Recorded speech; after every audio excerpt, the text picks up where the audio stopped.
Behind every amazing flavor is an amazing human who has perfected their craft. Welcome to Flavors Unknown, a behind-the-scenes look at new flavors and the chefs, pastry chefs, and bartenders who create them, with your host, Emmanuel. Hey there, welcome to another episode of Flavors Unknown, a series of conversations with trending chefs, pastry chefs, and mixologists around the country. Today is a special episode on leadership with the executive chef from the Fairmont Hotel in Austin, Andre Natera. I am your host, Emmanuel Laroche. I have been in the food industry for more than 15 years, both in Europe and in the US, and every other week, my guests share their path to success, their creative approach, and how they think of a dish or drink, and their relationships with vendors and farmers. You can listen to this podcast on any podcast apps and access to the episode show notes on the website flavorsunknown.com. The previous episode was a panel discussion with two chefs from New Jersey who pivoted their business a few days after the pandemic hit the hospitality industry. Let's talk about today's episode. Back in March, I was supposed to be at South by Southwest in Austin and have a conversation with Chef Andre Natera at the CMO Clubhouse exclusively for senior marketing executives. The theme was leadership, what every senior marketing executives can learn from top chefs. Thanks to the CMO Club, Andre and I were able to record remotely our conversation back in March, and I am pleased to share it with you on my podcast today. In our conversation, Chef Andre Natera shares his thoughts about implementing discipline and consistency in the kitchen, coaching and mentoring, managing creative people, and developing the next generation of leaders. Hi, Chef. How are you? I'm doing great, Emmanuel. How are you? I'm pretty good. Thank you. So welcome to another episode of Flavors Unknown. Thank you. It's always a pleasure to be on your show, and it's always a pleasure to speak to you. Thank you very much. Likewise here. So as you know, today we should have been at the CMO Clubhouse in Austin during South by Southwest, but with the situation of the coronavirus, obviously, we are recording this conversation remotely. Well, thank God for technology. Yes. So before we go into the topic, of leadership, which is the focus of our conversation today, a little bit different from, the previous episodes that I have done. Do you mind say a few words about your career and that led you to the current responsibility you have at the Fairmont? I've been cooking for, I keep saying 25 years, but now I think I would say it's over 25 years. And I've been an executive chef in many different aspects of food and beverage organizations. So everything from hotels to resorts. I've worked in California. I've worked in Colorado. I've been a task force opening chef. I've worked in small restaurants. I've been a restaurant partner with the restaurant group and opened restaurants. And I've been a regional chef and a corporate chef for other organizations. Most recently, I was in Dallas, I think probably with the Fairmont in Dallas. I left that organization. I opened up a couple of restaurants in Dallas. And I'm sure most people know when you open restaurants, sometimes you close restaurants. That closure led me to Austin, Texas. And then my most recent position for the last 3 years, I've been the executive chef, running the culinary program for the Fairmont Austin, which is the largest luxury hotel in Texas, where we have, many kitchens, a diverse restaurant portfolio, everything from fine dining to casual dining and a couple of bars, restaurants, room service and everything. So as you said, it's kind of quite a large structure that you have and that you oversee, at the Fairmont in Austin. So how many people is part of your entire team? People that I manage directly or indirectly, just kind of under my umbrella is about 150 people. 150 people. Mm-hmm. So if I see you in the hallways of the Fairmont and ask you, how are you today, chef? What will be your answer? Not just my answer, but everyone that works in the kitchens with me. We always say awake and ready. And that is... So can you explain to us what's behind it? Yeah, absolutely. So the idea behind Awake and Ready was when we're in the middle of action, when we're in the middle of service, what we want to convey to the person that's asking is that I'm present, focused, I'm awake, and I'm ready for whatever's coming at us today. So whether that's I'm prepared for service, I'm prepared to wash dishes, I'm prepared to serve guests, whatever the case may be, we know that it's a confident answer, that I'm fully present, whatever's going on, whether it be outside distractions, those are the volumes turned down on those, and I'm fully here in the moment. We say awake and ready. And that's not to say that it's not important what's going on outside of work, because obviously that is important. You know, we clearly care about our teams and our employees and what's going on, but I think those conversations need to be held in a different location. So a good example I like to give is if you're in the middle of service and you're a chef and you have a rail of tickets and everything's coming at you and you ask someone, how you doing? And they say awake and ready, you're fully confident that they're on their station ready to produce food. But if you say, how are you? And they say, well, you know, I'm having a bad day today. I got a flat tire. You know, as a chef, you start to panic a little bit like, wait a minute, are you focused on what's going on right now?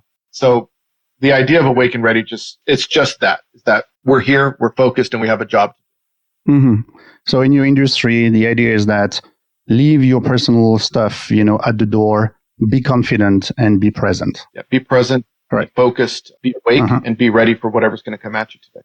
If I could expand upon that a little bit, not only does it instill confidence in the person that hears it, it starts to instill confidence in yourself. So it starts to bring a certain sense of discipline and consistency to the rest of the team, so that everyone knows when, you know, that we all have a common purpose and we're all on a united front. Everyone is awake and ready. So you have confidence in the rest of the team, right? We're all on the same page. So it does give everyone a common purpose. So you are talking about discipline and consistency. So when it comes to leadership in the kitchen, it starts with those two elements. But first, we have to be clear that when we say discipline, we are not talking about like the fear here. Like hopefully, you know, this is something from the past, you know, from the old kitchens. And consistency, because it relates to building trust with your customer, creating a reputation, and a direct impact, you know, and has a direct impact on the bottom line. So can you explain what discipline and consistency means to you and why it is so important in your industry? So I would say when we talk about discipline, that we're talking about the discipline to do something consistently, and it's the right thing to do. So it's like a good example, you have to work out in the morning. That's not punishment, but it does require discipline to wake up early in the morning and go for your morning run or whatever it is that you do. To stay on a healthy diet. This is something good for you, but it requires discipline to stay on that healthy diet. So when we talk about discipline in the workplace, it's the discipline to do the right things that are good for you, that are good for the customer, that are good for the rest of your team. That's the discipline that we're looking for. When it comes to consistency, the reason we implement a lot of standards and consistency is I think, first of all, people want structure and they want parameters. They want to understand the rules of the game so they could be better players. And that's where the real creativity comes in. So when you think about, if you understand the rules, you could work within them and find creative solutions within the rules. And you don't have to think about all the variables if there were no rules, right? If that sort of makes sense. So when we talk about consistency, it's defining those rules. So you would say that for you, that everyone wants to be led. Everyone needs leadership, correct? Yeah, I would say everyone needs leadership. Everyone needs parameters, but I wouldn't say necessarily that everyone wants to be led. What I would say is that some people need to be leaders and some people need to be led, but everyone needs a clear set of rules to play the game, if that makes sense. So people love challenges. How do you motivate your team and offer them opportunities, set goals, and give them a sense of purpose? So creating challenges for people is probably one of the most difficult things that you could do. So you have to think of it like this, is how do you strive for perfection or excellence in something that you're doing? So those challenges come from the leadership team to provide, but it also comes from the individuals. What we need to do is educate them on what are appropriate challenges for their specific discipline and what they're working on. So for example, if I was looking at someone with knife skills, if I just walk up to someone and say, hey, great job on dicing that onion, and don't give them any feedback where they could get better, it might not mean as much. However, if they've gone weeks and weeks and weeks and you consistently work with them and say, okay, you could do this a little bit better. Let me give you a little tip here and there. And then let's say a month goes by and you come to them and you say, oh my God, you have perfect brunoise or perfect dice on your onion or your carrot or whatever the case may be. They're going to remember that much more because they earned it. So there's a sense of pride in earning something rather just being given, because they might walk around with their chest puffed up a little bit and say, wow, the chef, for months and months, he was telling me I couldn't do a perfectly diced onion and kept giving me feedback. But that one day he told me it was perfect. That was the day that I felt so proud. So we have to understand that part of, the human connection to the task at hand, is that if something is very easy to attain, or if the feedback isn't earned, well, it loses its sense of value. However, when something is worked on, over the course of time and you've worked hard at it, you finally achieve that is much more meaningful to the individual. So it's not about constant feedback, but it's about feedback that is earned, correct? That's what you want to emphasize. Yeah. So positive feedback that's earned, and it's all positive feedback. I think it's you could do this better, you could do that better. The idea is the continual refinement of the task at hand, or the technique, or whatever it is that you're working on. But when someone does achieve it, creating the standard of what is excellence, so when it's achieved, that they know, wow, they could see a difference from where they started to where they are now. Whether if on day one you accept a substandard product and you just say that's good enough, well, that then becomes the benchmark of good enough is this, and so that's as far as I'm going to push, right? So I think about my kids or something like that, and I say, I look at my parenting style, and maybe I made a mistake, but I said, what do you want to be when you grow up? And I used to say, whatever makes you happy, whereas my dad said, no, you're going to do this. Do this when you grow up, and because you have a purpose, right? So having this purpose. And now when I tell my kids, you can do whatever you want, well, they say to themselves, like, kind of like this, doing nothing and playing video games. So if you're telling me I get to do whatever I want, well, I like this. And so instilling a sense of purpose in people, I think, is also important. Everyone needs a purpose at work, and they need parameters and goals in which to strive for. So what kind of opportunities do you give to your team? When I think about the opportunities, we have mentorship opportunities, we have continuing education opportunities, whether it's an online culinary school program that we offer called Ruby. We do demos every Saturday at 3 p.m. We do our weekly culinary demo. We do internal technique videos to our staff so they could get on and see how we do certain things. We have one-on-one mentoring programs where they sign up with a different chef and they meet weekly or biweekly to discuss all sorts of things. So I'm a firm believer in doing everything we possibly can to promote the different avenues of education and mentorship so that someone could grow. I was very fortunate in my career that I've had great mentors around me and people that I learned from. So I want to make sure that I have the opportunity to give back to others, because there's nothing to me that's more important when it comes to leadership than helping the generation that's coming up, because that's how I was given the opportunity. So that's something that I stand by. What did you learn from your mentors? All sorts of things. Every mentor was a little bit different. Some of them taught me how to, whether it was how to think creatively. Others taught me how to be the exception to the rule. Others taught me how to, look at finances differently. So all of them played a different role, and I took a little bit from all of them. I could think of one mentor in particularly. His thing was always, just think differently and be the exception to the rule. And I think that's something that's done well for me in my career, is that I look at things differently. I don't want to look at the answer the same way everyone else does. I want to think a little bit abstractly and see if I can come up with different results. So I think thinking differently allows people to be successful. When you think about, in my particular industry, some of the chefs that think differently, that are the trendsetters, like a Fairmont Andre, like a Rene Redzepi, like a Thomas Keller, they start these macro trends that everyone soon follows, and everyone follows them. But the reason everyone follows them is because they are the exception to the rule. They're the ones that were thinking differently. And then after a while, a new trend will come along. But I think there's a lot to be said for those people that are innovators. So when it's coming to mentoring yourself, what, let's say, profile of the individual do you mentor in your organization, or even like outside of your organization? Because I'm guessing that you are having those mentorship program, with at a different level in terms of responsibilities or functions. Yeah. So right now, I think I have 4 or 5 mentees that I work with directly that I work with right now at work. And we meet weekly or biweekly, and I assign them homework, and they have to come back and give me feedback on the homework that I've assigned to them. Additionally, I always say you can't come back and reschedule the mentor meeting with me until you've completed your homework, and you need to always show up with 5 questions.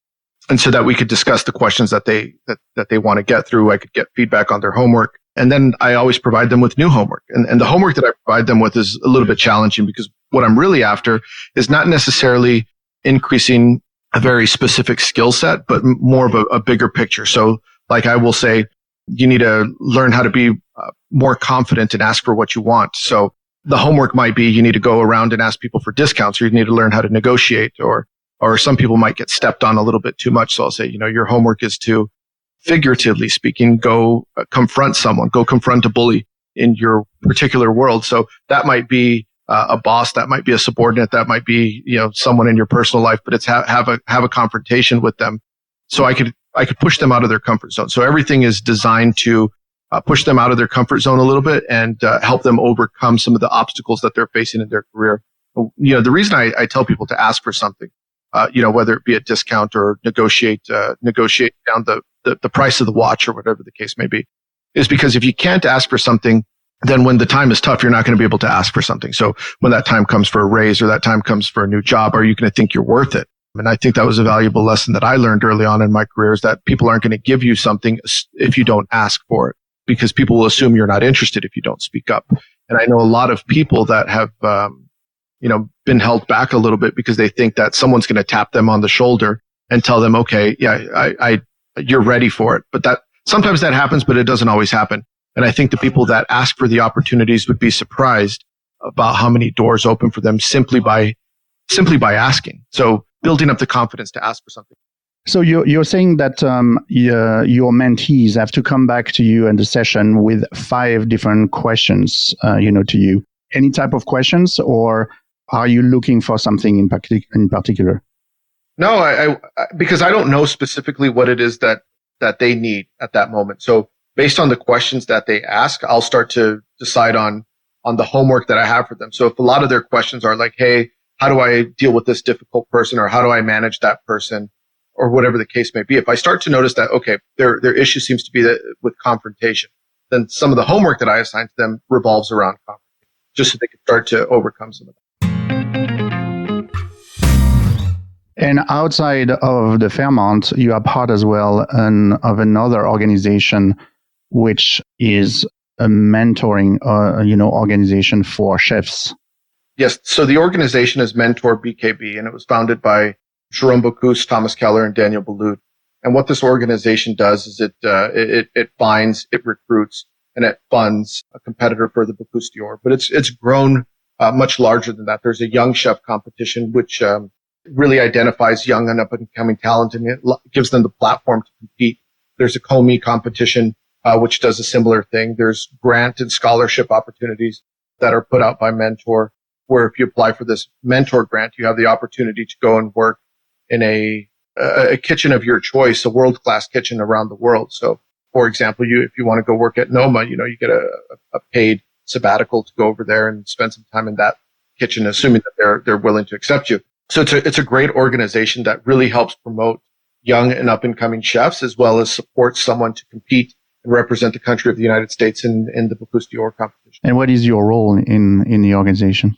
So my role is I'm on the culinary council. So sometimes my role is wherever they tell me they need me. So whether that's judging for an event, or sometimes being involved in a fundraiser, or helping select sponsors, or whatever the case may be, providing hotel rooms where possible. So all sorts of things. I've done 4 or 5 mentor dinners. I've been a judge at the USA Bocuse d'Or finals in Las Vegas. I got to carry the platter one year, where I was very nervous because I'm thinking, geez, I have to carry the platter in front of all these chefs, and the chefs put all his blood, sweat, and tears into something. And what if I trip over a cord and I spill the platter? That was maybe one of the more nerve-wracking moments that I had. But so all sorts of things that I do with Mentor BKB. But in addition to that, I also encourage my own team to apply for the scholarship grants, because I know if they get selected, it's a life-changing opportunity for them to go work in a 3 Michelin star kitchen, or a restaurant that's on the world's 50 best list. Not only do they get to go over there and work, but they get to bring something of value back, whether it's something part of the culture in these great restaurants, or technique, or something innovative that they're doing. So the idea of sending the cooks over there, one of our chefs, something that I always highly encourage them to do.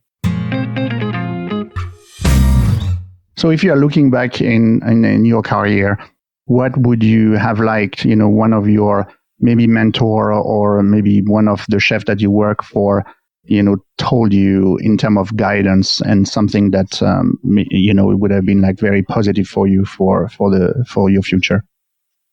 Something that I wish I had learned a little bit earlier in my career was to plan a little bit further.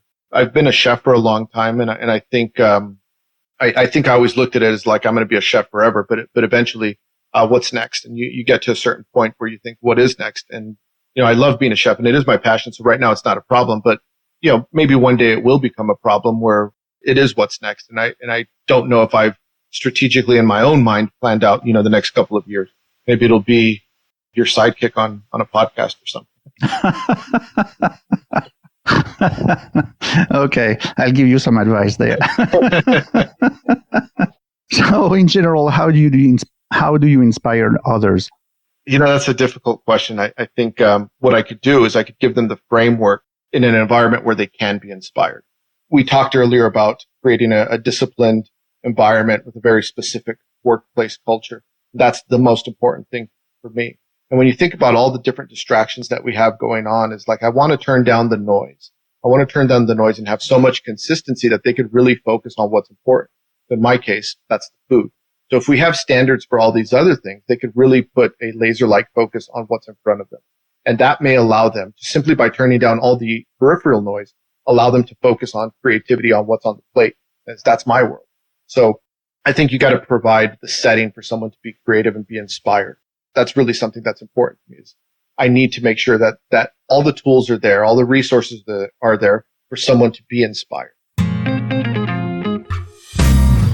So you're talking about, creativity, and obviously there's a lot of leaders that are going to listen to this podcast in various industries. They are managing in-house creative teams. So we know in that situation the importance of obviously giving constant feedback, but you direct reports are obviously very creative people. So what advice do you give when it comes to leading creative teams? I think you have to allow them to be creative, and sometimes you got to allow them to fail.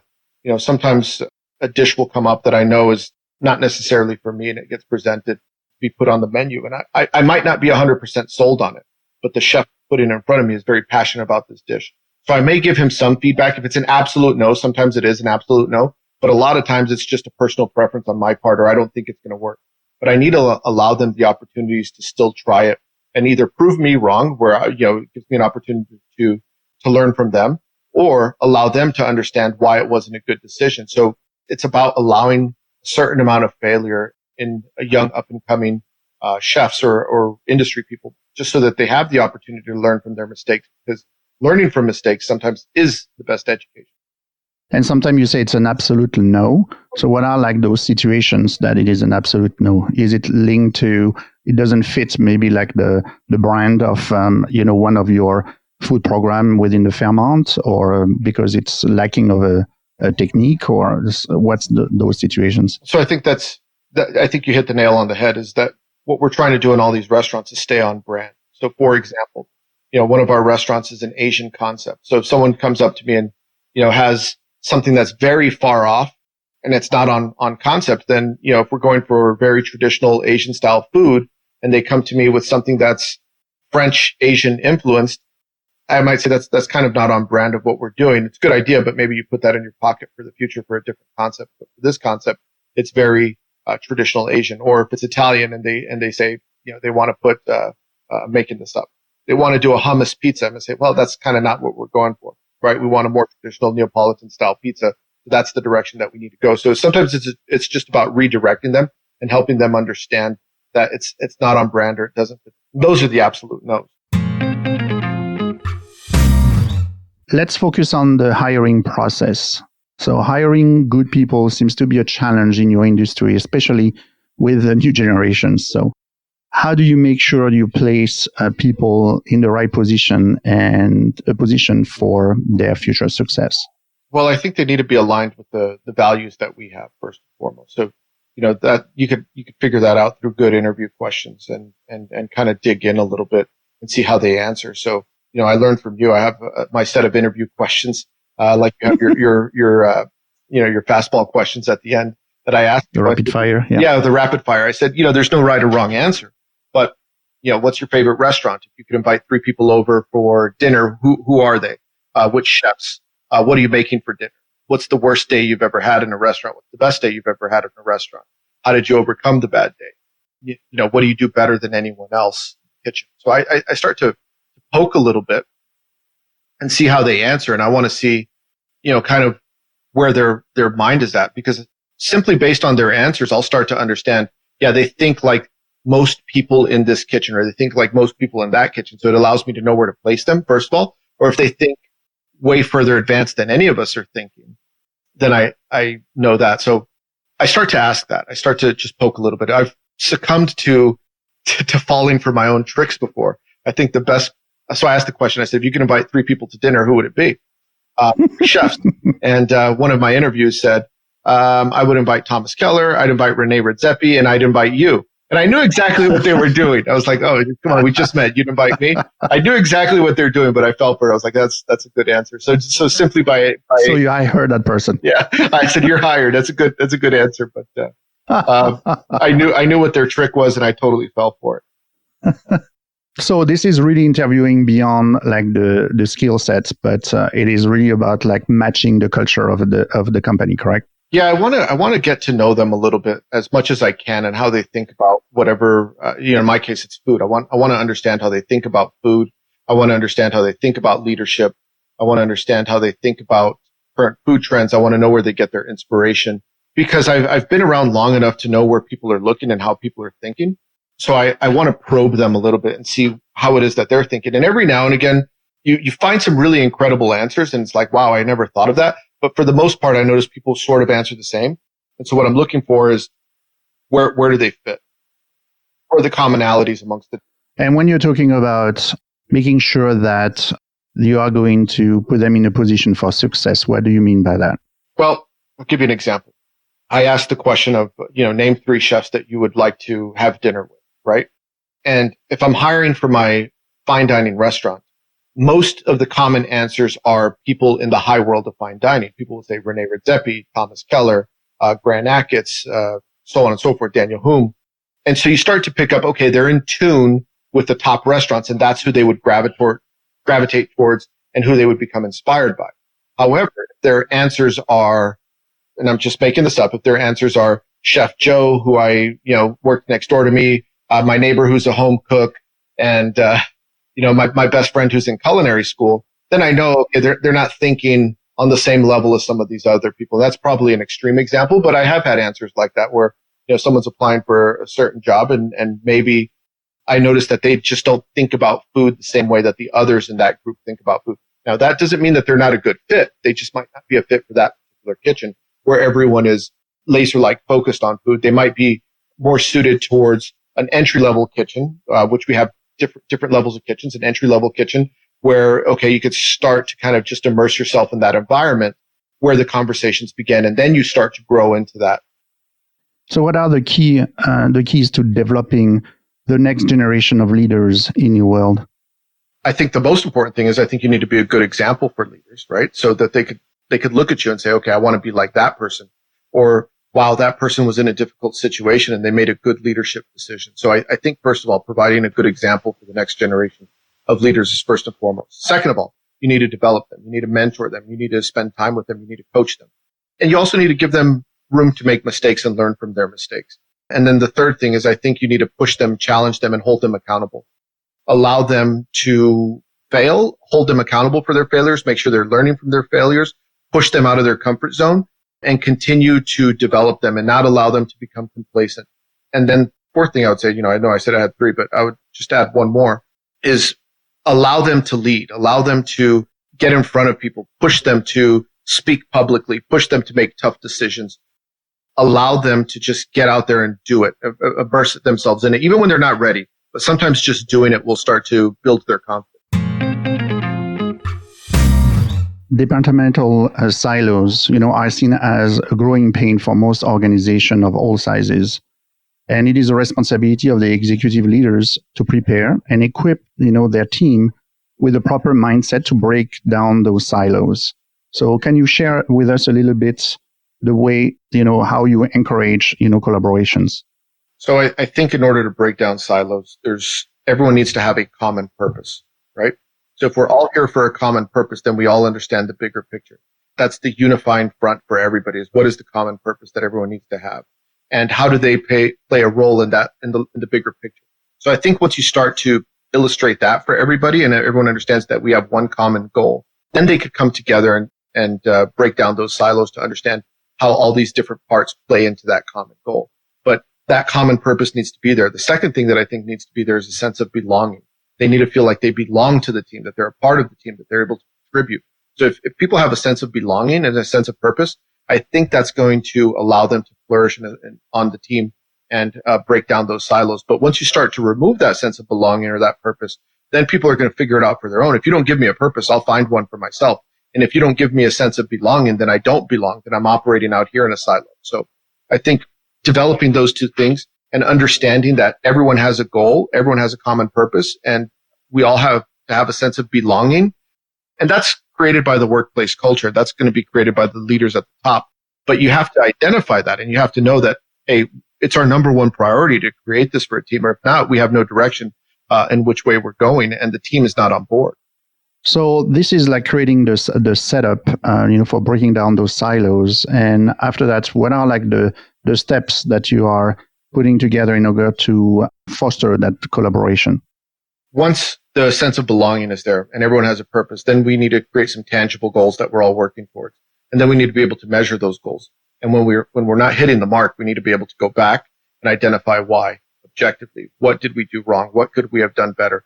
And make sure that everyone understands that this is a common win and a common failure. So we either win together or we fail together. And it's not one individual that would cause that. It's the leadership's responsibility to make sure that we're achieving those goals. And when we don't meet the mark, why? Understanding the why. I think that's the next step is really understanding the why, but making sure that in order to understand the why, you need to have very specific and tangible goals that you need to be working towards. They don't need to be big goals, but they should be something that you can measure, that you could see that you're working towards progress. And for me specifically, I don't want to see a steep increase in the result in the metrics. So I'd rather see a slow, steady increase because I know that that's a lot more, it's going to maintain a lot longer than a spike, because sometimes that's hard to maintain because you wonder, well, why do you have these big spikes? But if we're trending in the right direction, I would prefer to see a continual incline. So, Chef, we have been talking about leadership for about 30 minutes or so. And I would like to finish the conversation with a series of rapid fire questions. And that could be, outside of leadership. We have to be a little bit lighter in the conversation now. So when I say social media, is it a good thing or a bad thing? It's a good thing, I think, right now. It allows people to develop their own brand, figure out who they are. It gives you a platform. Everyone now has a voice.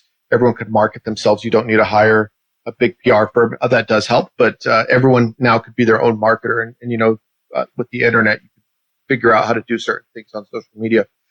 So I think social media is a good thing. Is it dangerous? Yes, of course, there's some cons on there. I like to have fun with my own personal social media. On my Instagram, yes. I always like to put a funny location that is, hopefully tied in. Made up. Yeah, it's made up. It's tied into the Instagram post. I always put a hip hop quote from a rap song that's hopefully tied into the location or tied into the picture. Sometimes it's you got to pay attention to what I'm doing because sometimes it's sneaky, but I like to have fun with it, and I try to be consistent with it so that people that know me know I'm going to have a different location. A lot of people are on the lookout for it, and they know I'm going to have a rap quote. So I always get private messages. Oh, that's a great song, or ha ha ha on the location. So I like to have fun with it because I know it's funny. You'll see me eating caviar all the time on my Instagram. I really don't eat caviar all the time. I just think it's funny. So I like. I think you try to position yourself here.